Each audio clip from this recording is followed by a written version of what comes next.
कणेरी इथल्या सिद्धगिरी हॉस्पिटल आणि रिसर्च सेंटरच्या न्यूरोसर्जरी विभागानं अत्यंत जटिल आणि गुंतागुंतीची शस्त्रक्रिया करून अनेक रुग्णांना जीवदान दिलंय। जोखमीच्या शस्त्रक्रिया करण्यासाठी आता अत्याधुनिक न्यूरो मायक्रोस्कोप भारतात पहिल्यांदा सिद्धगिरी हॉस्पिटलमध्ये उपलब्ध झालाय। हा न्यूरो मायक्रोस्कोप रुग्णांसाठी वरदान ठरेल असा विश्वास सार्वजनिक आरोग्य मंत्री प्रकाश आंबेडकर यांनी व्यक्त केला। सिद्धगिरी हॉस्पिटलमध्ये या नव्या मायक्रोस्कोपचं लोकार्पण करण्यात आलं।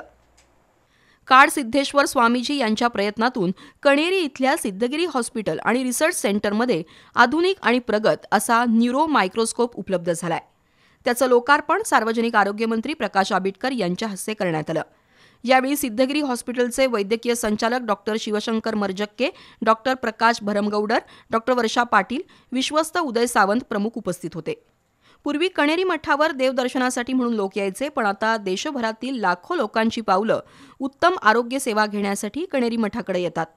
अध्यात्माला सामाजिक कामाची जोड दिल्यामुळे कोल्हापूरची आरोग्य क्षेत्रात अभिमानास्पद ओळख निर्माण झाल्याचं आरोग्यमंत्री प्रकाश आंबेडकर यांनी सांगितलं। सिद्धगिरी हॉस्पिटलच्या सामाजिक कार्यात राज्य शासनही सहभागी होईल अशी ग्वाही नामदार आंबेडकर यांनी दिली। रुग्णसेवा हीच ईश्वर सेवा या तत्वावर विश्वास ठेवून गेली 15 वर्ष सिद्धगिरी हॉस्पिटलची वाटचाल सुरू आहे।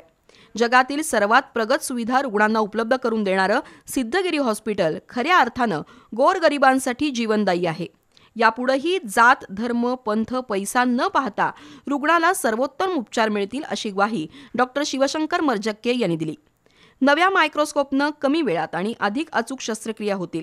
ना नफा ना तोटा या तत्वावर वाजवी दरात रुग्णांसाठी वैद्यकीय सुविधा देत असल्याचं त्यांनी सांगितलं।